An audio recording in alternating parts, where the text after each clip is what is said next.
से मुलाकात हुई है, क्या कुछ मुलाकात हो पाई है? कुछ हमने हाले दिल कहा, कुछ उन्होंने कहा। जाहिर है जब दो राजनीति में काम करने वाले मिलते हैं तो राजनीतिक बात भी होती ही है।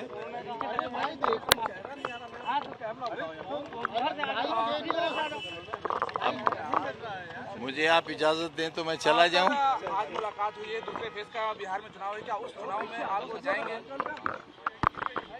अरे भाई के न्यूज़ आईडी हटाओ यार। जाना चाहता हूं, असुरक्षित नहीं जाना चाहता, जंगल राज में नहीं जाना चाहता। कैसे विपक्ष पर निशाना साधा है, क्योंकि उन्होंने कहा वंदे भारत को जिस तरीके से लगातार एक देश की भक्ति में है, लेकिन अगर बात की जाए तो विपक्ष इसको लगातार पीछे ले जा रहा था। अब देखिए, जय समाजवाद तो कहेंगे नहीं, वो कहेंगे जिससे उनकी पार्टी को फायदा हो, तो हम उनसे क्यों वो उम्मीद रखें और न उनसे हम कोई शिकायत करें। अपना राजनीतिक दल है, उनका विचारधारा है, देश के बादशाह हैं वो, तो वो अपनी बादशाहत के लिए, अपनी कुर्सी, अपने राजनीतिक भविष्य के लिए जितनी कोशिश हो सकती है करेंगे और उन्हें करना चाहिए। अब देखना है हम लंगोट के साथ लड़ेंगे या बगैर लंगोट लड़ेंगे।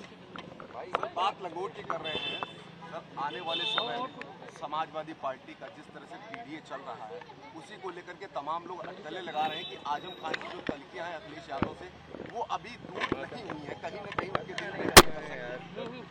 बेटा दिल्ली कहाँ रह गया, दिल्ली कहाँ रह गया? अगर कभी सुन लोगे तो आपके कई बंधु रोते हुए बाहर निकले हैं मेरे ड्राइंग रूम से और सड़क पर जाकर भी रोते रहे हैं, आप सुन नहीं पाओगे। बगैर दिल के काम कर रहे हैं अब तो हम। सर कहा यह भी जा रहा है कि शायद कि इलाज कराने के लिए बोला गया कि आप लखनऊ कराइए, तो शायद आपने उसको लेकर के कहा था कि मैं रहूँगा कहाँ। बार मिनिस्टर था, जेड श्रेणी की सुरक्षा थी और मेरी बीवी उस वक्त एसोसिएट प्रोफेसर थी और हम दोनों ने एक शराब की दुकान लूटी थी। देखिए हमारे कारनामे तो देखिए आप, हम दोनों ने मिलकर एक शराब की दुकान लूटी थी और बोतलों के अलावा 16,900 रुपया गले से भी लूटा था।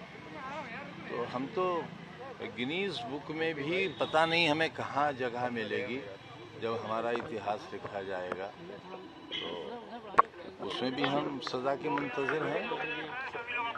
सर आपके ऊपर एक किताब लिखी गई है, जेल का जिक्र किया गया है, इमरजेंसी से लेकर के अब तक जो सीतापुर जेल में रहे थे उसका भी पूरा जिक्र किया गया है, पूरे वहाँ के दास्तान लिखा गया। पता नहीं, अभी तो मालूम नहीं।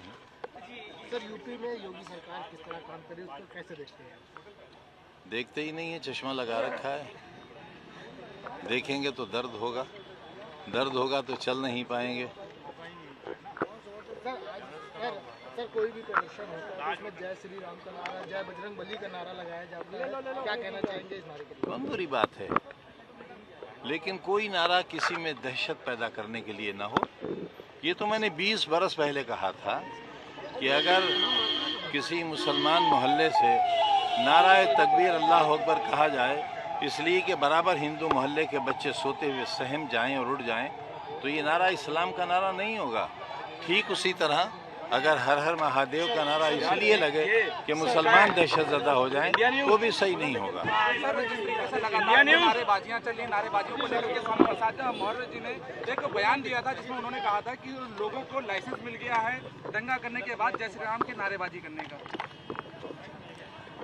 अब उनकी बात का तो जवाब मुझसे न लीजिए, आप तो अच्छा है, हमारे मित्र हैं और हम चाहते हैं कि वो शुभ शुभ बोला करें और आजकल बोल रहे हैं शुभ। आप अगर सुनते नहीं हैं तो आपकी गलती है। अब पता नहीं किन हालात में क्या कह दिया होगा। सर IAS अब्दुल्ला खान वो कल आपसे मुलाकात भी हुई थी और मुख्तार अंसारी की जमीन को खाली कराकर वहाँ 72 फ्लैट आवंटित कर दिया गया, गरीबों के लिए क्या कहना चाहेंगे? कुछ भी नहीं कहना चाहेंगे, क्या कहेंगे। हमारी भी रोजी रोटी का कहीं ठिकाना था, वहाँ भी बुलडोजर चला, कुछ नहीं कहना।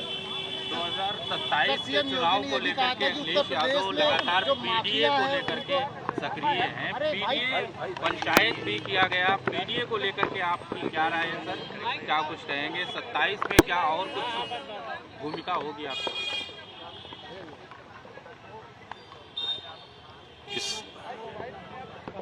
मैं आपको क्यों बता दूं? आपको क्यों बता दूं? जानता हूं आप चाहते हैं बदलाव आए। वह इतना कह सकता हूं कि हम उसमें हिस्सेदार होंगे, मजबूत हिस्सेदार। सीएम योगी ने कहा था उत्तर प्रदेश में हम भयमुक्त और माफिया मुक्त प्रदेश बनाएंगे। देखिए ना, मैं माफिया नंबर 1 खड़ा तो हूँ आपके सामने, मैं खड़ा तो हूँ आपके सामने। अब मुझसे बड़ा माफिया कौन है? मैं खड़ा तो हूँ आपके सामने, मैं तो मिसाल हूँ। और मेरे बाद सदियों मिसालें दी जाएंगी, लोग हमारे किस्से कहानियों की तरह सुनाया करेंगे, आपके बच्चे अपने बच्चों को सुनाया करेंगे और बताएंगे कैसा दौर भी हिंदुस्तान में आया था।